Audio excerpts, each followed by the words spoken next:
Habilways.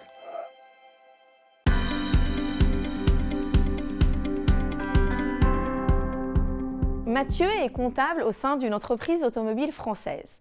Son N+1 lui demande de vérifier que la société est en règle avec l'impôt sur les sociétés et lui fournit une liasse de documents. Bénéfices en France, à l'étranger, acompte.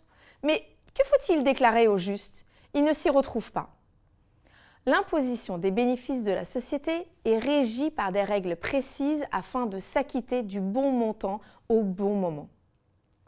Tout d'abord, quels sont les bénéfices imposables en France?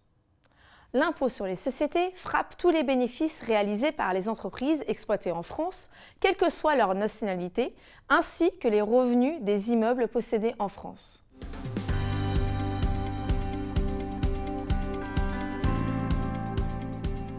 En revanche, les bénéfices réalisés par une société française via des entreprises exploitées à l'étranger ne sont pas soumis à l'IS français, même si la comptabilité des exploitations est centralisée en France. Ainsi, la société de Mathieu n'a pas besoin de déclarer en France les bénéfices réalisés par sa filiale au Japon.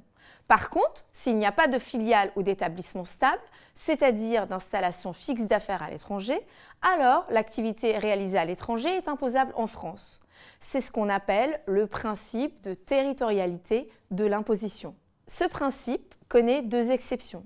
Premièrement, dans le cas de bénéfices réalisés dans un autre État, une convention internationale relative aux doubles impositions répartit le pouvoir d'imposition lorsque ces bénéfices sont imposables non seulement selon la fiscalité française, mais aussi selon celle de l'autre État. Deuxièmement, afin de lutter contre l'évasion fiscale internationale, certains paiements faits à des résidents de paradis fiscaux peuvent être imposables en France.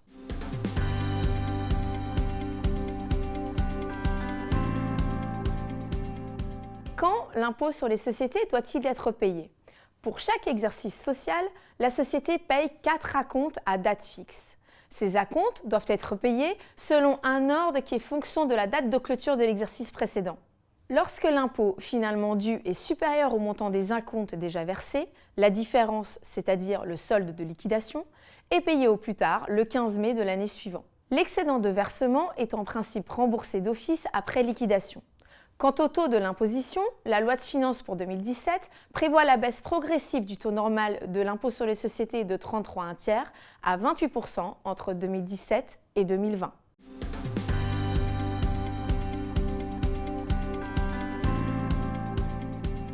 Alors, à vous de jouer! Votre entreprise fabrique et vend des voitures en Italie via une concession. Où seront imposés les bénéfices réalisés?